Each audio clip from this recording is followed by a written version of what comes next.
Du haut du Mont-Royal, l'un des plus beaux points de vue de la ville. Ici, dans le Vieux-Port, Montréal, carte postale.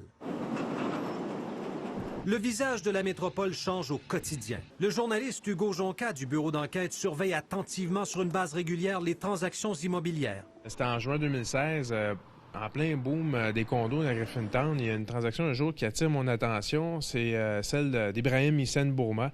C'est le beau-frère du dictateur tchadien Idriss Déby.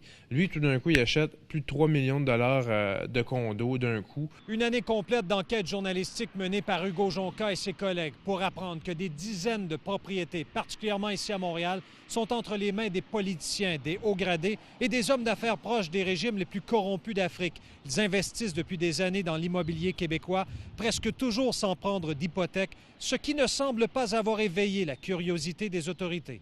C'est des dizaines de propriétés, mais c'est une quinzaine de personnes, puis il y en a pour plus de 30 millions de dollars. Vous avez bien entendu autour de 35 millions de dollars de propriétés achetées au Québec par des individus qui, pour la plupart, ont fait l'objet d'enquêtes pour divers délits ou crimes financiers, soit dans leur pays d'origine, soit en Europe, où les procès sur la corruption de despotes africains se multiplient.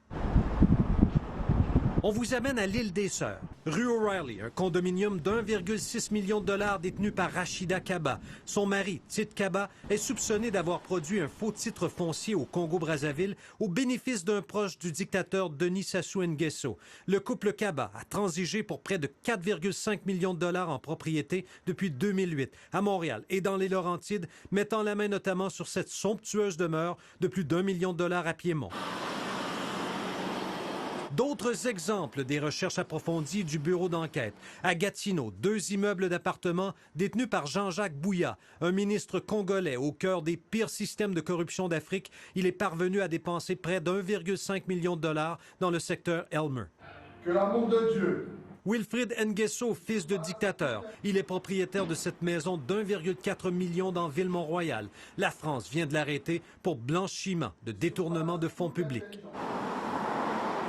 La tour de Condotel Le Cristal, où Voltaire Bressetto Obami détient 2 unités, un homme d'affaires sous la loupe des autorités anticorruption françaises. Son investissement au centre-ville, près d'1 demi-million, sans hypothèque. Si en Europe, les autorités ont lancé la chasse aux biens mal acquis, au Canada, non seulement l'expression n'existe pas, mais personne ne pose encore la question à ces investisseurs. Yves Poirier, TVA Nouvelles, Montréal.